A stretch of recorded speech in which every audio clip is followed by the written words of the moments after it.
Cara, na minha certidão de nascimento, tá lá, cor parda.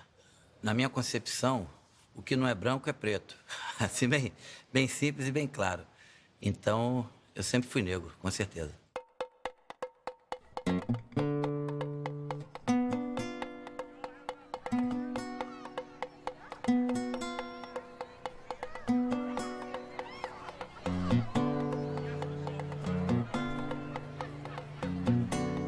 É verdade que a bola de meia, pequenina, saltando feito bola de borracha, ia fazer de muito moleque um virtuoso do futebol. A rua era o campo. Formavam times de par ou ímpar, jogavam até não poder mais. A manhã, a tarde, a noite eram deles. Não iam para o colégio, ficavam na rua, fazendo inveja aos garotos de boa família. Garotos que paravam com vontade de matar a aula, de jogar futebol também. Nesses contatos entre o campo e a pelada, os moleques de pé no chão impressionavam os garotos de boas famílias, que levavam para o colégio a notícia de um pretinho que ia ser um grande jogador de futebol, só vendo o domínio de bola que ele tinha. O pretinho, crescendo, porém, não ia para o campo, ia para as peladas, se arrebentar nos arranca-tocos. O garoto de boa família não.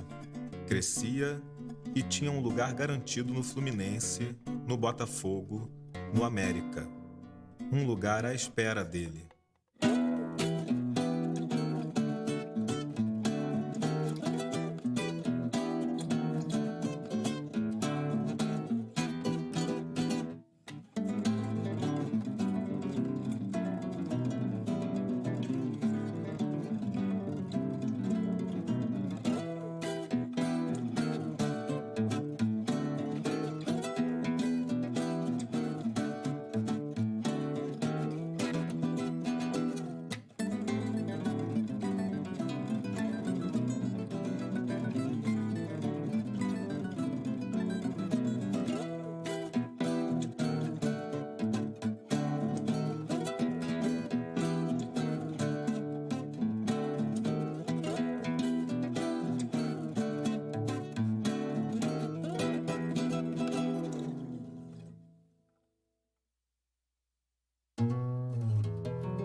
A abolição da escravatura tinha ocorrido em 1888, o futebol chegando ao Brasil em 1894, 6 anos depois da abolição da escravatura.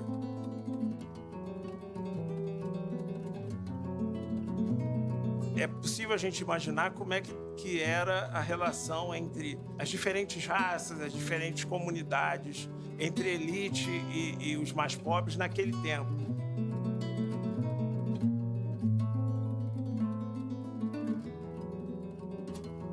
O Brasil desse momento é o Brasil dos primórdios da Primeira República, né? Uma república liberal, uma república que parte do pressuposto que o Estado não tinha que intervir em questões sociais, e é uma república muito complicada, principalmente para os negros, né?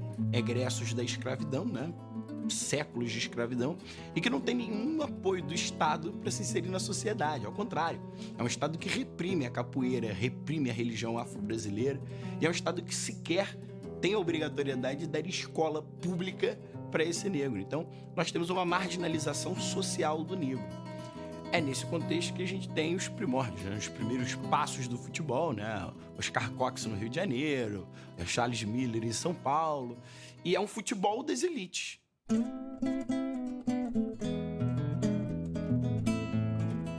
A história habitual que se conta sobre o início do futebol no Brasil, ele vai se centrar no protagonismo de jovens estudantes de boas famílias que vão à Europa estudar e voltam com umas novidades do esporte europeu, especialmente com a bola e as regras do Football Association, como se chamava. Nesse momento, você teria, nesses jovens jogadores, esses jovens estudantes, um protagonismo que faz deles os sujeitos principais de criação do novo esporte.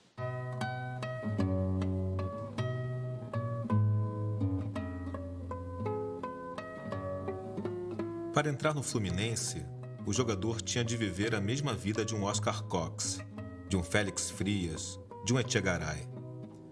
Todos homens feitos, chefes de firmas, empregados de categoria de grandes casas, filhos de papai rico, educados na Europa, habituados a gastar. Era uma vida pesada. Quem não tivesse boa renda, boa mesada, bom ordenado, não aguentava o repuxo. E depois do jogo tinha sempre uma comemoração. Não era barato comemorar uma vitória. Muito rapaz disfarçava, deixava de aparecer, até largava o clube. A mesada não chegava.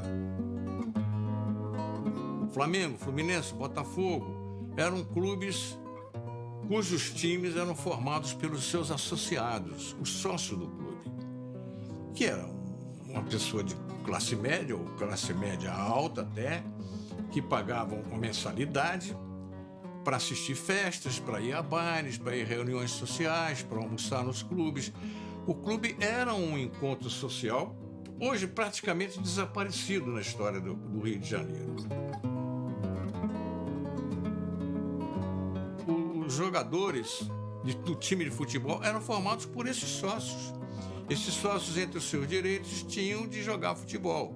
E se fossem os melhorezinhos, eram escalados para representar o Flamengo, o Fluminense, o Botafogo.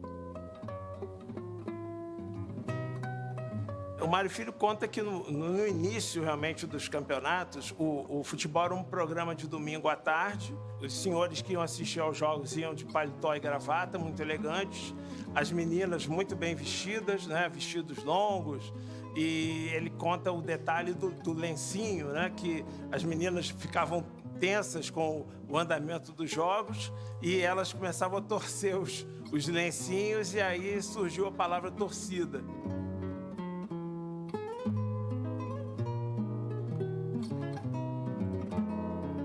O futebol prolongava aquele momento delicioso de depois da missa. As moças, mais bonitas ainda, tinham ido em casa, demorando-se diante do espelho. Na arquibancada, sentadas, abrindo e fechando os leques, sérias, sorridentes, quietas, nervosas, como que ficavam em exposição. Os jogadores, quando entravam em campo, corriam logo para o lugar mais cheio de chapéus. Levantavam os braços, hip hip urra. O hip hip urra era só para as moças, para a gente da arquibancada. Os jogadores não iam depois repeti-lo diante da geral, onde se amontoavam os torcedores sem colarinho e gravata. No intervalo, o campo e a arquibancada tornavam-se uma coisa só. Os jogadores gostavam de aparecer um instante, suados, cansados, para cumprimentar as moças. E pais e mães perto, achando tudo aquilo muito certo, muito direito. Os filhos no campo, as filhas nas arquibancadas. O que havia ali no campo, na arquibancada, havia nos bailes do Fluminense, nas festas do Botafogo. Em 1904, todos os bairros de São Paulo viviam a febre do futebol. Isso é uma carta do Charles Miller remetida para a escola onde ele estudou lá na Grã-Bretanha. Ele atesta nesse documento que o futebol encantava a juventude. Não era um fenômeno restrito a um grupo da elite, a membros da elite. É um fenômeno de todo o espaço urbano. Imagina a situação, a cidade acanhada, provinciana, sem grandes alternativas de lazer e, de repente, um grupo de jovens improvisa uma bola com material qualquer, tem espaço nas várzeas à disposição. Dessa maneira, estava fundado um clube do bairro. As elites vão se dedicar ao futebol a partir de 1902 num espaço chamado Velódromo Paulista. Trata-se de um espaço criado pela família mais rica da cidade no final do século XIX para a prática de ciclismo. O Antônio Prado ganhou de presente da avó o Velódromo Paulista para que ele pudesse praticar ciclismo.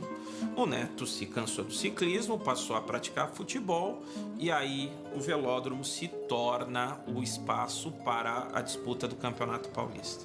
E nesse espaço, aí sim, com o futebol oficial, você tem uma segregação tanto dos grupos mais pobres para jogar, quanto a interdição para que eles não frequentassem as áreas ditas nobres do espaço. Eles são empurrados para o que seria o embrião da arquibancada geral, que era a antiga pista do velódromo.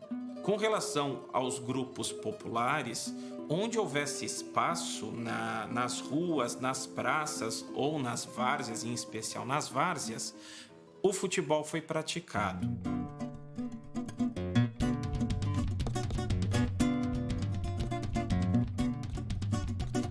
Então era assim, o tempo que preto não entrava no baiano era esse tempo aí, era um tempo em que os negros ainda frequentavam a periferia dos grandes clubes, das grandes práticas esportivas e etc, etc. Era muito ruim, né? Porque qualquer coisa que a gente falava, ô negão, ô macaco, você é muito feio. Então a gente sofria muito. Era pejorativo na cara da gente, você é muito feio. Eu, apesar de não ter assim muita cultura, eu não imaginava que um homem branco era melhor que um homem preto. Eu acho que o homem branco tem nariz, tem boca, tem orelha, tem joelho, tudo igual a gente. Qual é a diferença que tem?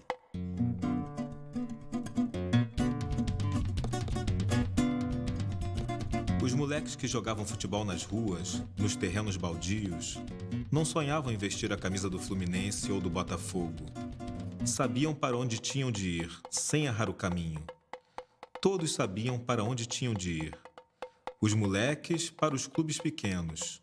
Os garotos de boa família para os clubes grandes.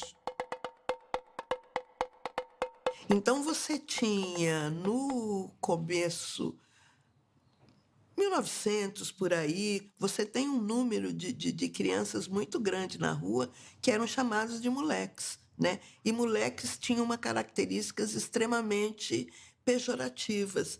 E os moleques, eles estavam diretamente associados à cor da pele. Eles eram negros, né? Eles eram deixados, eles faziam pequenos furtos. Essa era a ideia do moleque.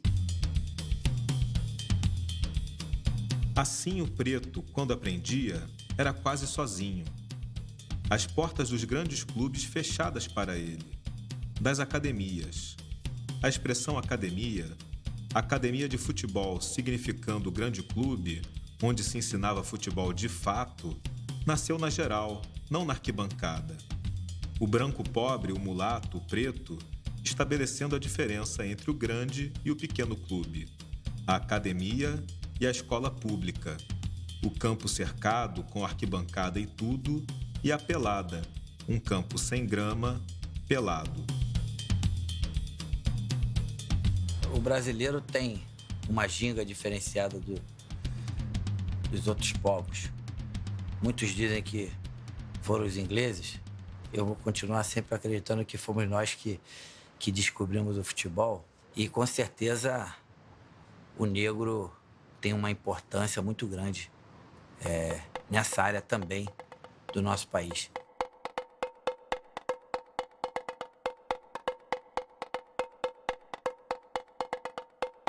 A Liga Metropolitana, que era a principal liga esportiva da cidade, ela incorporava os principais clubes formados na zona sul da cidade, como o Fluminense, o Botafogo, alguns da zona norte, como o América, mas também incorporava um clube formado por trabalhadores da fábrica de tecido de Bangu, que em sua maior parte eram trabalhadores estrangeiros, eram técnicos ingleses que compõem esse time, mas pela própria política da fábrica, o clube passa a incorporar rapidamente também jogadores negros. Então, em 1905 e 1906, Bangu, já disputando a liga principal, já contava com jogadores negros.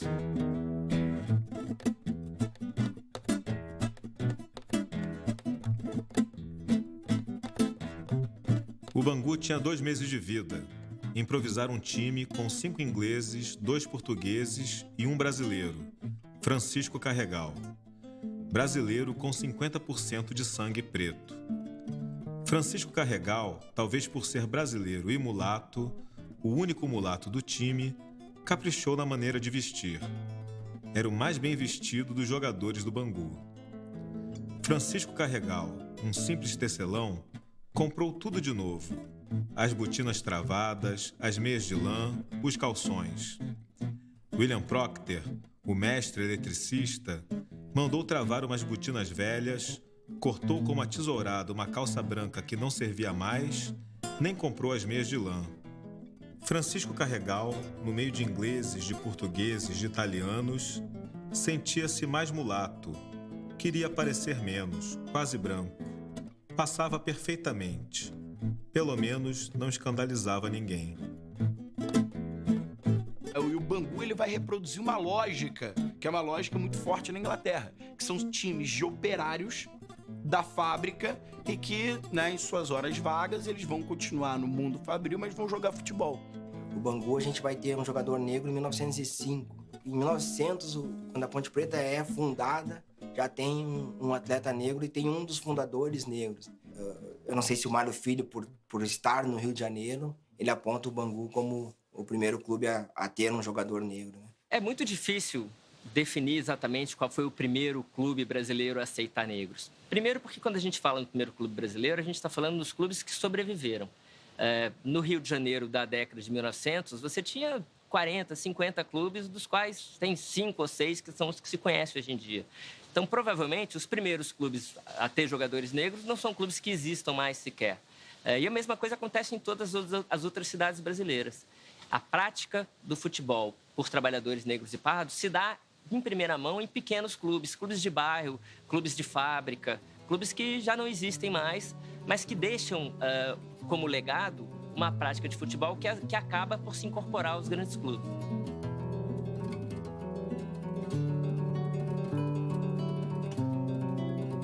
Era sempre bom, mesmo para um clube de fábrica, ter mais brancos do que pretos no time. Os pretos muito visados, quase não podendo fazer nada em campo, tendo de jogar um futebol muito limpo, muito decente, respeitando os brancos. Quando o preto metia o pé num branco, era sururu na certa. Todo mundo achando que o preto devia ser posto para fora de campo. A torcida dos clubes de brancos, muito maior. Os pretos que se portassem muito direitinho, se não apanhavam. Até de outros pretos, os pretos da geral que torciam pelo grande clube, que vinham logo ofendendo com um negro sujo. Segundo o Mário Filho, o atleta branco se sentia sujo quando entrava em contato físico direto com um atleta não branco, né? Então, realmente, segundo o Mário Filho, os atletas negros aos poucos começaram a criar esse ritmo, a ginga, o drible, para poder escapar desse contato direto com o atleta branco, até porque o atleta negro é que seria apontado como faltoso caso isso acontecesse, né? É por esse motivo que, em 1907, a Liga Metropolitana de Esportes Terrestres baixou uma regra definindo a proibição de jogadores negros nos clubes da Liga. É em reação à presença desses jogadores negros que essa proibição se dá, levando o Bangu, naquele momento, a abandonar a Liga.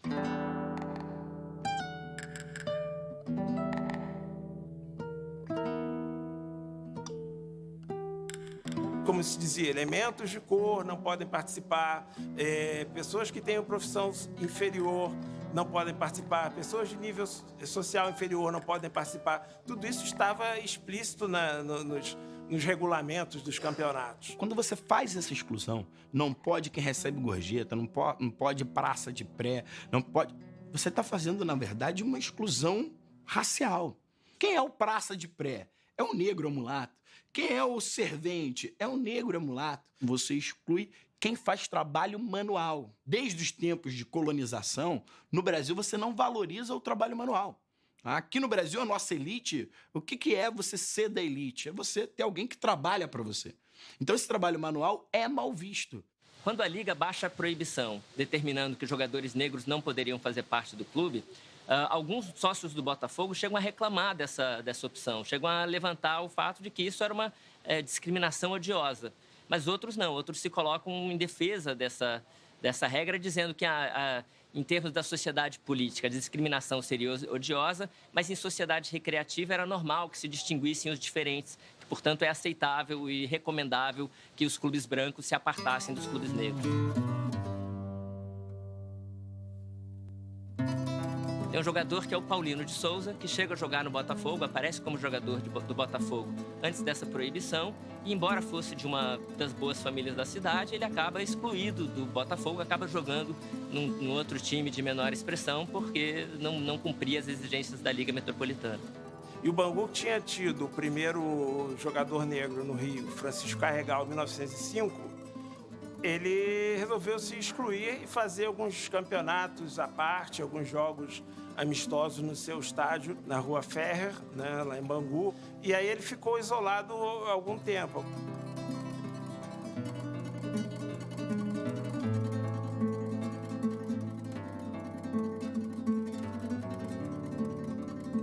A gente sempre lembra que na Primeira República são tempos de Belle Époque carioca, né? Quando os primeiros carros entram aqui no Brasil, né? Eram 3 carros que conseguiram bater. É o tempo da Reforma Pereira Passos, e até mesmo nas expressões, elas eram bastante europeizadas, né? A França era o nosso, né, ideal, né? Importamos até pombo para parecer Paris. A gente mirava muito no exemplo europeu. E quando você mira no exemplo europeu, não tem negro, não tem mulato, não tem mestiço, né? É um Brasil branco que tenta se vender como um Brasil branco, né? Eu acho que é possível pensar em 2 processos que se dão em paralelo. Primeiro é a tentativa de exclusão dos ex-escravos e seus descendentes de qualquer possibilidade de participação, seja política, seja cultural, nos anos que se seguem à proclamação da República. Um esforço de diferenciação e de exclusão, dado, por exemplo, na organização de um campeonato que não pode ter jogadores negros, tudo isso é verdade.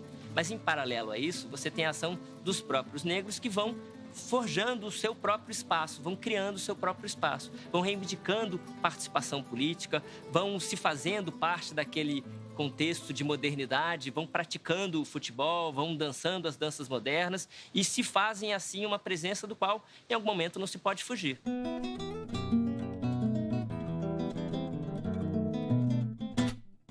Na música popular, os negros são os criadores. Eles criam tudo que vem dos principais gêneros brasileiros, que são o samba e o choro, a música mais instrumental.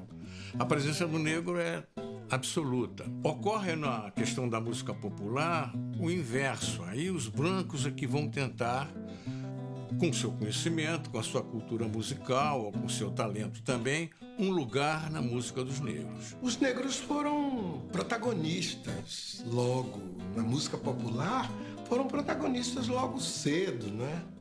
Foram Senhor e Xinguinha, todos eles foram protagonistas logo cedo.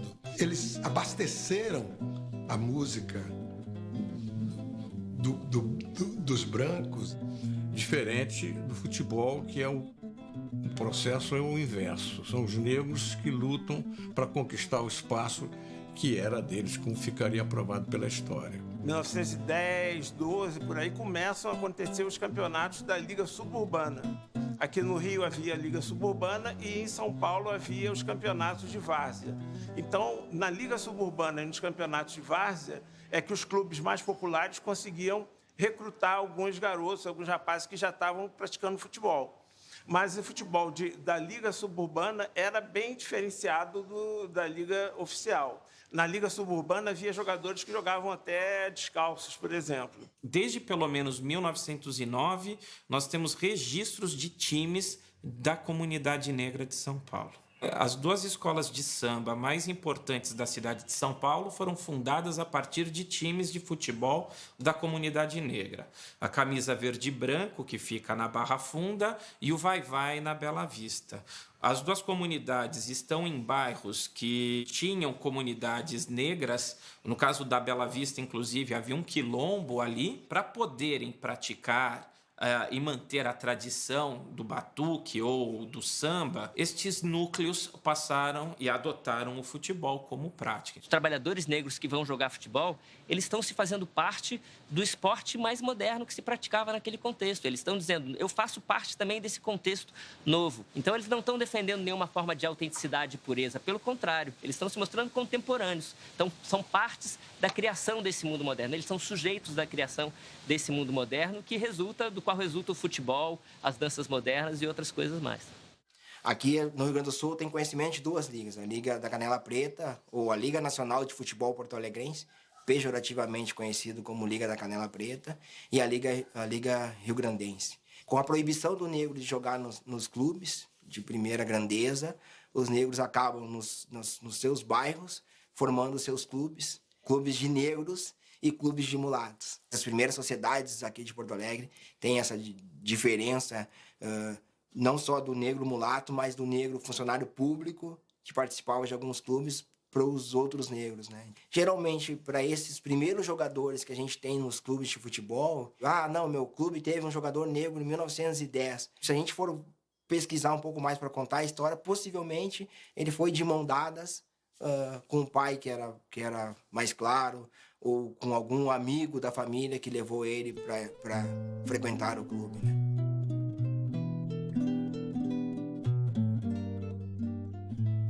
O caso de Carlos Alberto do Fluminense. Tinha vindo do América com os Mendonças, Marcos e Luiz. Enquanto esteve no América, quase ninguém reparou que ele era mulato. No Fluminense, ficou logo em exposição. Tinha de entrar em campo, correr para o lugar mais cheio de moças na arquibancada, parar um instante, levantar o braço, abrir a boca num ipi-ipi-urra. Era o momento que Carlos Alberto mais temia. Preparava-se para ele, por isso mesmo, cuidadosamente, enchendo a cara de pó de arroz, ficando quase cinzento. Não podia enganar ninguém, chamava até mais atenção. O cabelo de escadinha ficava mais escadinha, emoldurando o rosto cinzento de tanto pó de arroz. Quando o Fluminense ia jogar com a América, a torcida de Campos Sales caía em cima de Carlos Alberto. Pó de arroz! Pó de arroz! E o pó de arroz acabou passando dele para o Fluminense. Uma vez, Carlos Alberto não jogou. O time do Fluminense entrou em campo, os gritos de pó de arroz partiram da geral do mesmo jeito. O pó de arroz pegou feito visgo. Pó de arroz era coisa fina, cheirosa. O Fluminense não se envergonhava de ser fino, de cheirar bem. Tratando, porém, de ter mais cuidado, de não botar mais um mulato no time. Principalmente um mulato que quisesse passar por branco. O Carlos Alberto era um jovem mulato, pelo que a gente lê, e que ele, tendo uma condição social um pouco melhor, ele teve acesso a jogar primeiramente no América, e depois do América ele se transfere para o Fluminense. Já desde os tempos de América, ele procurava disfarçar a sua cor, passando um pouco de pó de arroz. Quando ele vai jogar no Fluminense, e ele continua mantendo essa prática, aí o pessoal do América, que já o conhecia antes, denuncia. Olha, ele usa pó de arroz, é pó de arroz e tal, e aí fica o apelido no Fluminense até hoje. O Marcos Carneiro de Mendonça, que foi certamente um dos maiores goleiros da história do Fluminense e da seleção brasileira, ele foi companheiro do Carlos Alberto aqui no Fluminense.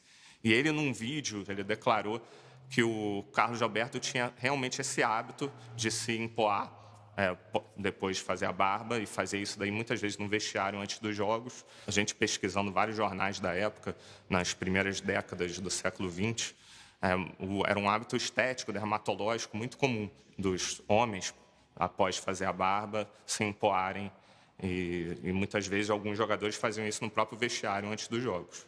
O futebol era um evento elegante para a alta sociedade carioca.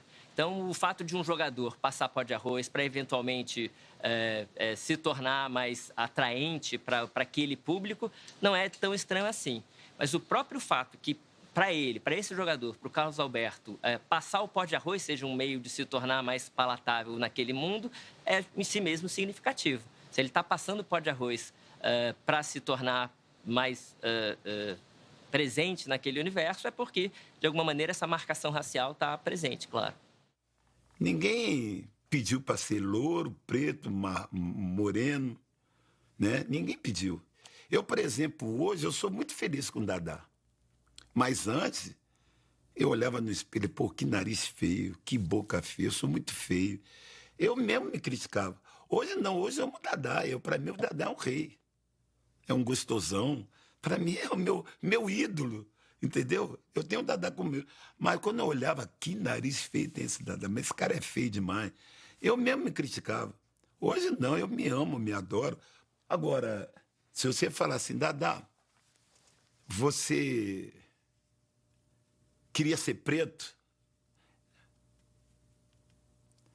O sofrimento que eu tive por ser preto foi muito grande. Mas, se eu pudesse ser louro de olhos azuis, eu não ia reclamar, não. Nós nos constituímos na relação com o outro. Porque, através do olhar, eu vou poder me dar conta, eu vou poder saber que desejo que é lançado sobre mim. Portanto, o racismo, ele vai produzir um olhar de alguém sobre o negro que é sempre um olhar de estranhamento, que é sempre um olhar que não é receptivo, não é caloroso e não é acolhedor.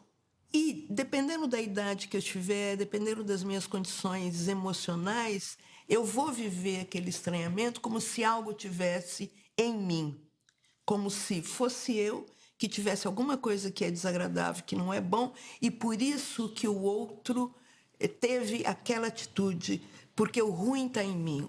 Não é à toa que o racismo produz um modelo de beleza que é o modelo branco e que incita a todos a se espelharem nesse modelo.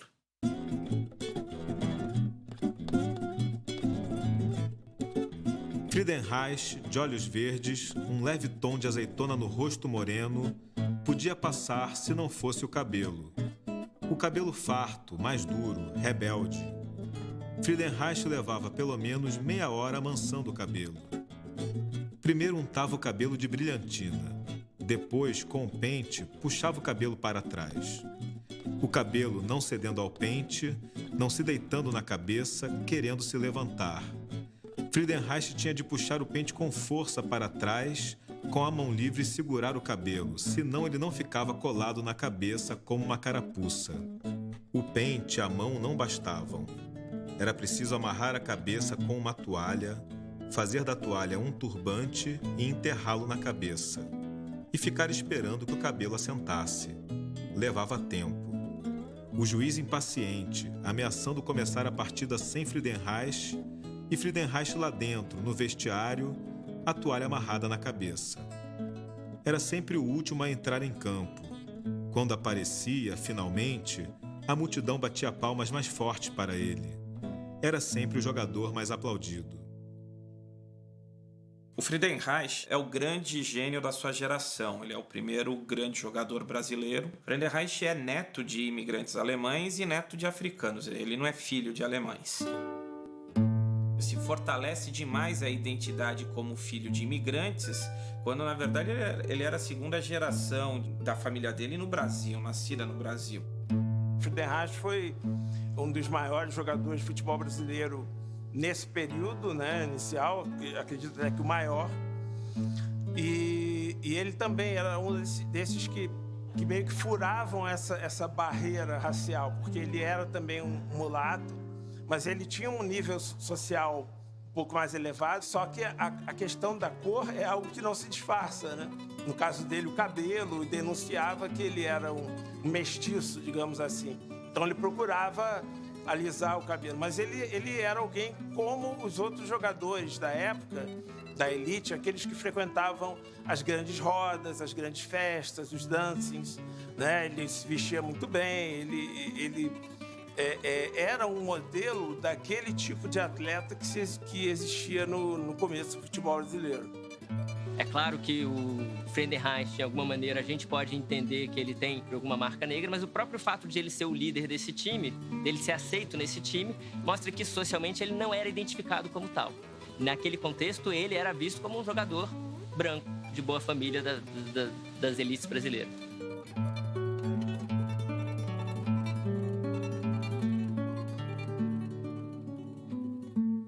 Eu faço parte, né, da raça, do negro, né? Tem pessoas que não pensam dessa forma. A gente aceita mais a pessoa mais rica do que uma pessoa mais pobre. Essa é a realidade. Eu fui parado na Blitz, o cara olhou pra mim. Pô, é o Adriano, meu imperador. Vai lá, tudo bem. E se eu não fosse ninguém? E aí? Isso dói, não só porque eu tenho hoje, eu vou ser tratado como rei, e quando a gente não tem nada, vai ser tratado como o quê?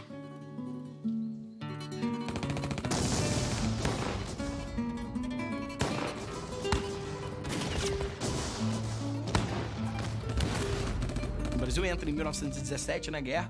Em 18, você tem uma pequena participação do Brasil, tímida, mas você tem uma pequena participação do Brasil. E em 1919, isso é uma coisa pouco, né, que as pessoas falam pouco. Em 1919, o Brasil se vende, né, para o mundo como sendo o único país, né, americano a fazer parte da Liga das Nações, a estar entre os grandes. Então, o sul-americano de 1919 está nesse contexto de um Brasil novo, um Brasil que está entre os grandes, e um Brasil que é sede do Sul-Americano de 1919, que recebe um rei europeu aqui em suas terras.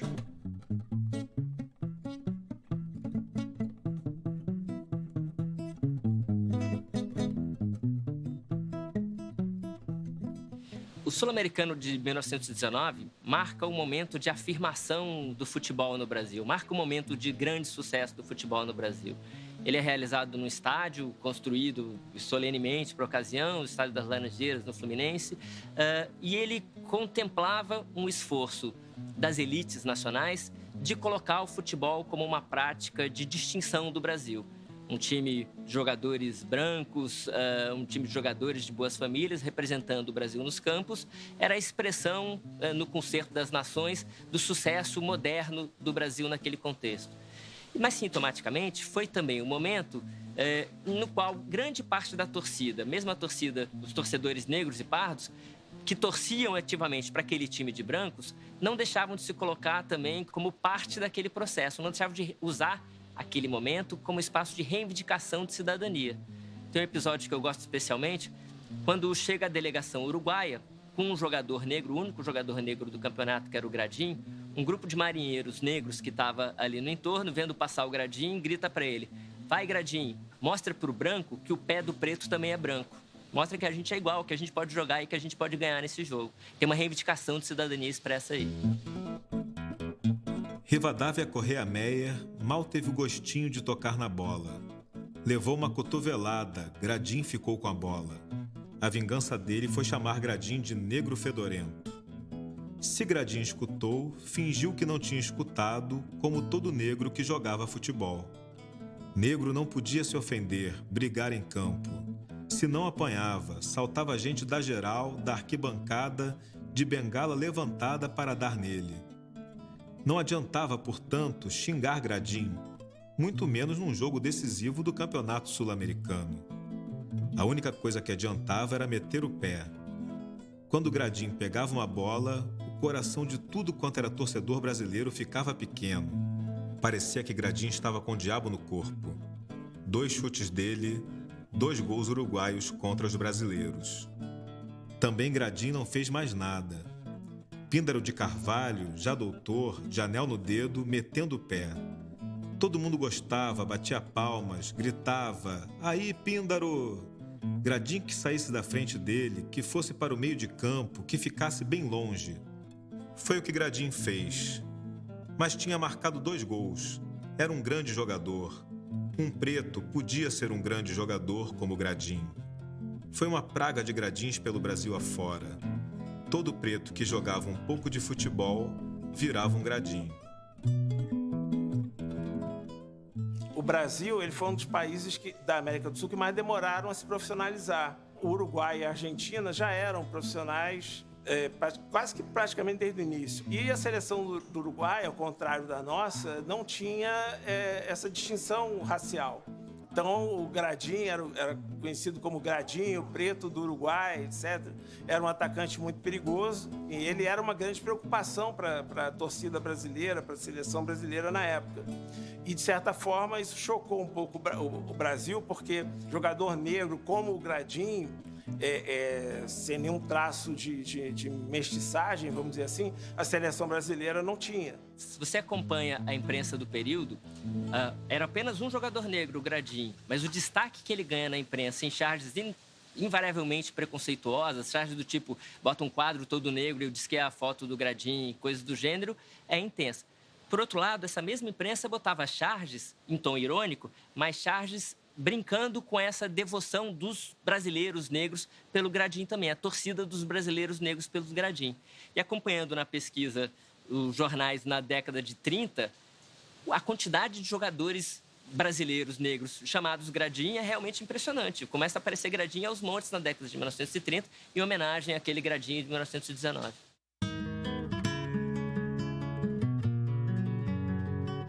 É verdade que se reconhecia que o mulato e o preto jogavam tanto que o branco. Havia grandes jogadores de cor, muito mais do que antes. Era só ir a uma pelada, ver um jogo de clube pequeno. O Brasil com muito mais mulato, com muito mais preto que o Uruguai, com muito mais Friedenreich, com muito mais Gradins, portanto. Mas os clubes finos nem pensavam neles. Só time de branco era campeão. Fluminense, Flamengo, América, Botafogo. Os melhores jogadores realmente eram estudantes. E talvez estivesse aí a explicação de tudo. Da superioridade dos jogadores dos grandes clubes, jogadores que tinham família. A vantagem de ter casa, de comer bem. O Flamengo levantou 2 campeonatos seguidos, o de 14 e o de 15, com um time de acadêmicos de medicina. Na hora de assinar a súmula, via-se logo a diferença. Os acadêmicos de medicina do Flamengo escrevendo o nome depressa, os operários do Carioca levando a vida toda para garatujar o nome. Alguns suando frio, achando que nunca seriam capazes de assinar o nome na frente de todo mundo. Descobria-se um jogador numa pelada, num clube de subúrbio. Saber jogar futebol ele sabia.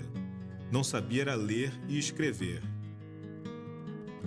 O mulato e o preto eram, assim, aos olhos dos grandes clubes, uma espécie de arma proibida. Não um revólver, uma navalha. Se nenhum grande clube puxasse a navalha, os outros podiam continuar lutando de florete.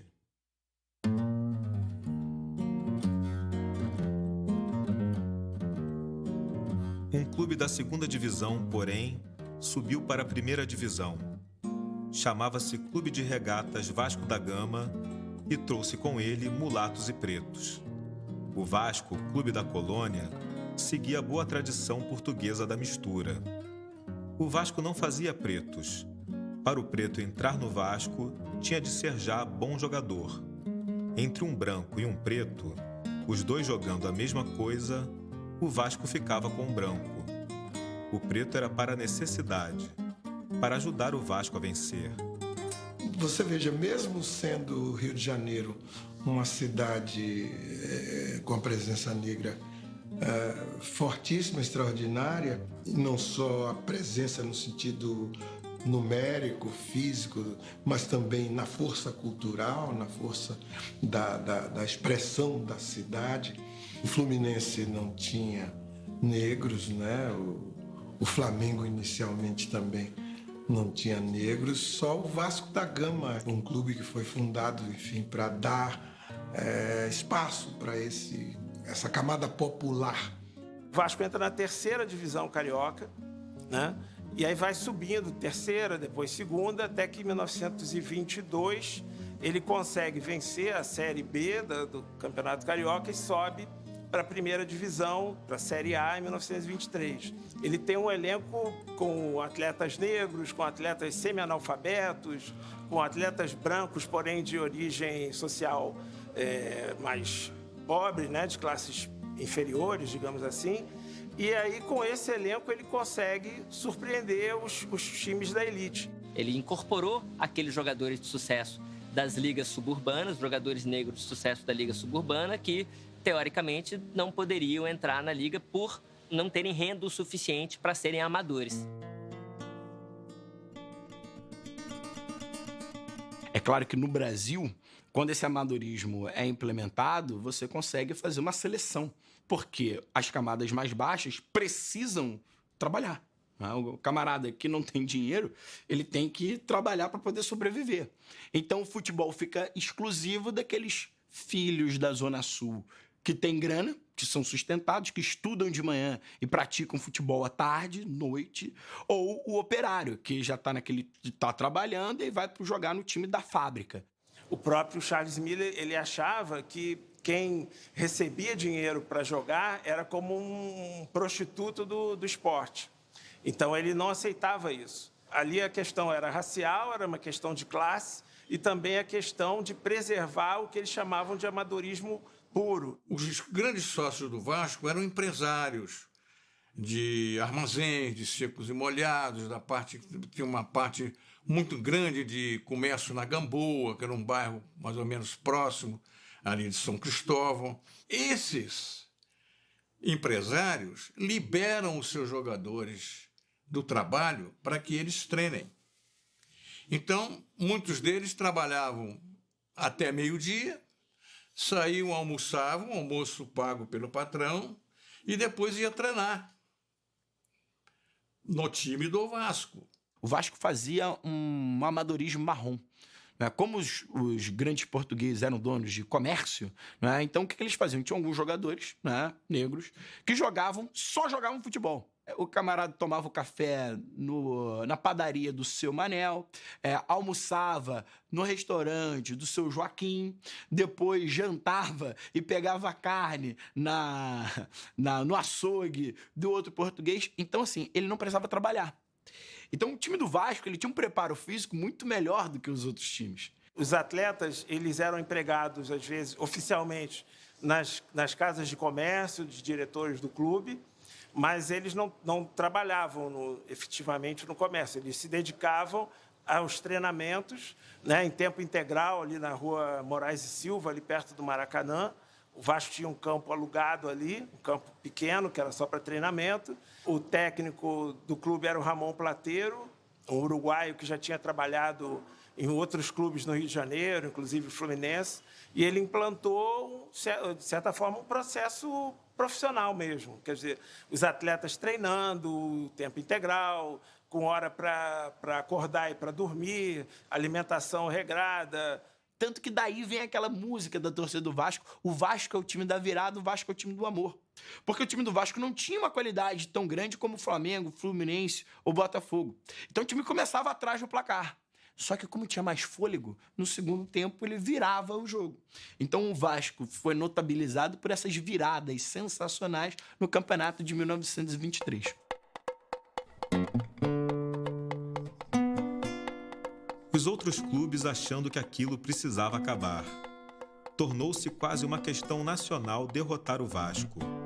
O jacobinismo no futebol lançando o brasileiro contra o português. Pouco importava que o time do Vasco, com seus brancos, seus mulatos e seus pretos, fosse brasileiríssimo. Os jogadores de Moraes e Silva perdiam a nacionalidade, viravam portugueses. Como o Vasco, na época, ele tinha uma proposta mais popular, ele conquistou muita torcida naquela época. Muita gente que não gostava ainda de futebol, não entendia, achava que era um esporte muito elitizado e tal. Quando viu um clube que tinha esse perfil, seus jogadores tinham esse perfil, muita gente começou a torcer, a acompanhar esse clube.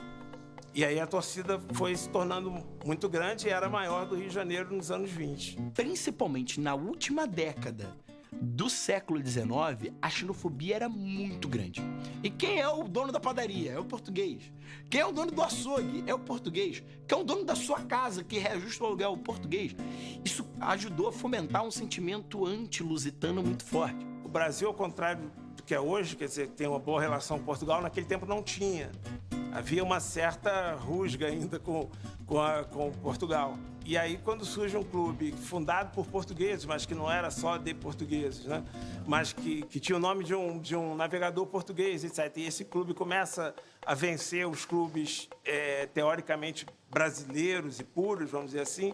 Isso não causou uma boa aceitação, mesmo que quando você visse os dois times em campo, quer dizer, o Vasco com um time, vamos dizer, mestiço, e o adversário com um time totalmente branco, meio europeu, aparentemente, as pessoas achavam que aquele time totalmente branco é que era brasileiro. O Vasco seria um clube português. Era a semana do Vasco e Flamengo, transformado em um autêntico Brasil e Portugal. Todos os dias os jornais atiçavam o Flamengo como se o Flamengo precisasse ser atiçado. Se alguém do Vasco passasse de manhã cedo, no dia do jogo, pela garagem do Flamengo, haveria de notar um movimento estranho. Lá dentro, no fundo do barracão, os remadores embrulhavam pás de remo em papel de jornal. Nunca, em tempo algum, nem mesmo no Sul-Americano de 19, um jogo de futebol despertara tanto interesse. Mais de 5.000 forasteiros vieram dos estados, quase todos com o escudo do Vasco na lapela. O Flamengo não se preparara durante a semana para outra coisa, treinando todo dia, dormindo cedo. Também, quando o jogo começou, o Flamengo tomou conta do campo, da arquibancada, da geral, de tudo. Flamengo 1-0. Pás de remo embrulhadas em Jornal do Brasil batendo nas cabeças dos vascaínos. Flamengo 2-0 e novamente as pás de remo subindo e descendo. A rivalidade entre Flamengo e Vasco, ela tem origem no remo, né? E depois ela vai ser transplantada para o futebol. Tanto que já nos primeiros embates entre Flamengo e Vasco, você tinha, né, os torcedores do Vasco e do Flamengo levavam remos escondidos para dar um na cabeça do outro. Então, assim, a rivalidade entre Flamengo e Vasco, ela vem muito antes do futebol. E se você for pensar numa coisa maior, é uma rivalidade entre brasileiros e portugueses. O Flamengo deixara de ser um clube, um time. Era todos os clubes, todos os times. O futebol brasileiro branquinho, de boa família. Tudo entrava nos eixos novamente. O pessoal do Vasco quieto, esperando a virada. Às vezes o Vasco estava apanhando de 3-0, virava, ia ganhar o jogo de 4, de 5. A virada nunca tinha faltado. Foi começar o segundo tempo, gol do Vasco. E os vascaínos sem poder gritar gol. Um gritozinho, uma pá de remo na cabeça. Só se gritava Flamengo. O Flamengo acabou marcando mais um gol. E o Vasco ainda lutando. 3-1, 3-2, quase houve o empate.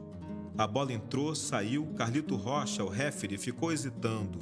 Entrou, não entrou, o jogo continuou.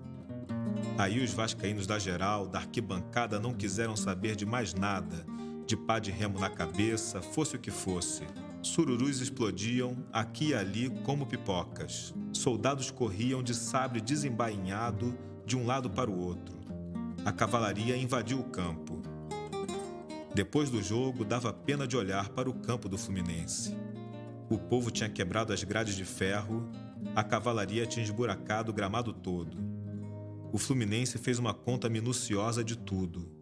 O Vasco teve de pagar, senão nunca mais jogaria no estádio do Fluminense. O Vasco continuou a vencer, não perdeu mais até o fim do campeonato. A vitória do Flamengo tinha dado a ilusão de que tudo voltara a ser o que era antes.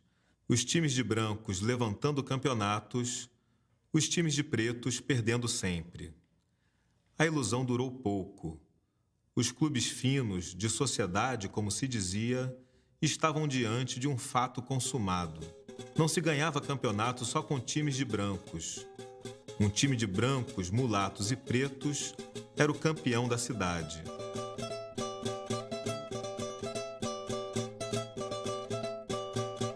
O que acontece? O Vasco é campeão de 1923, o que causa um escândalo no Rio de Janeiro. Um choque muito grande. Realmente foi uma revolução que o Vasco fez, porque embora ele não tenha sido o primeiro clube a ter jogadores negros no futebol brasileiro e tal, mas ele foi o que primeiro assumiu essa luta, vamos dizer, dos atletas negros e de atletas de classes mais pobres. Muitas vezes o Mário Filho parece marcar esse time do Vasco de 23 como o início de um processo. E eu prefiro vê-lo como resultado de um processo que vem das décadas anteriores, que é esse fortalecimento do futebol nos pequenos clubes suburbanos, nas ligas suburbanas, nas ligas dos bairros habitados por trabalhadores e o sucesso dessas ligas. O que faz o Vasco é se aproveitar do sucesso desses outros espaços. Uma diretoria de comerciantes, boa parte deles de origem portuguesa, que vai buscar nesses clubes e nessas ligas os jogadores de talento para se afirmar no cenário dos clubes principais da cidade.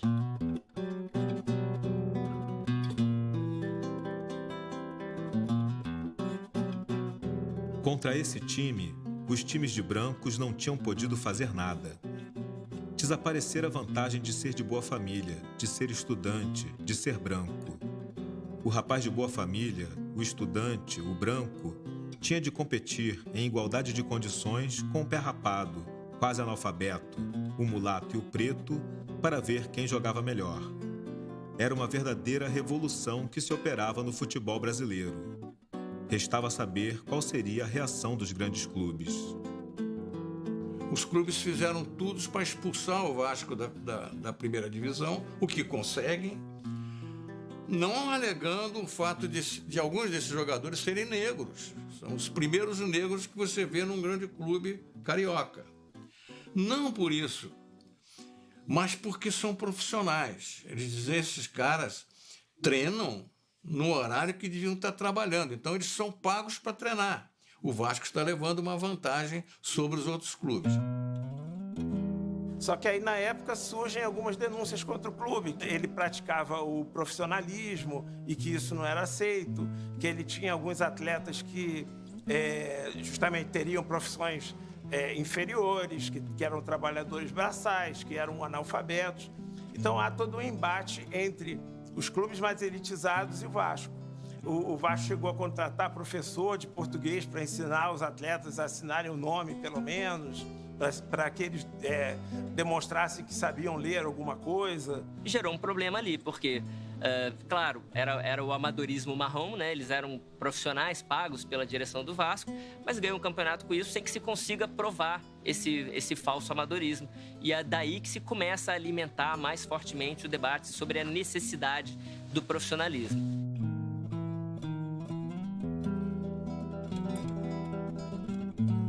Em 1924, os clubes chamados de elite fundam uma outra liga, né, a Associação Metropolitana de Esportes Atléticos, a AMEA. Eles criam uma série de exigências para os outros clubes poderem participar, inclusive o Vasco, embora ele fosse o atual campeão ali em 1923. E uma das exigências, no caso do Vasco, era abrir mão de 12 jogadores do seu elenco, né, porque foram considerados de condição social inferior.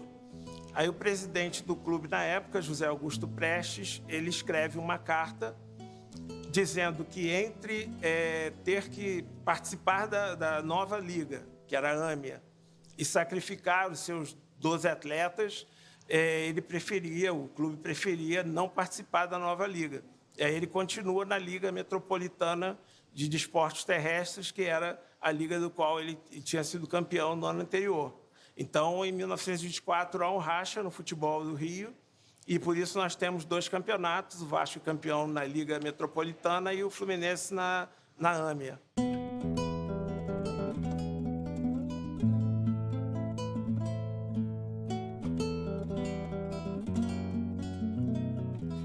A exclusão do Vasco representa uma tentativa de frear esse processo de profissionalização, ainda que disfarçada, do futebol, que abriria o futebol como para uma prática de negros e pardos.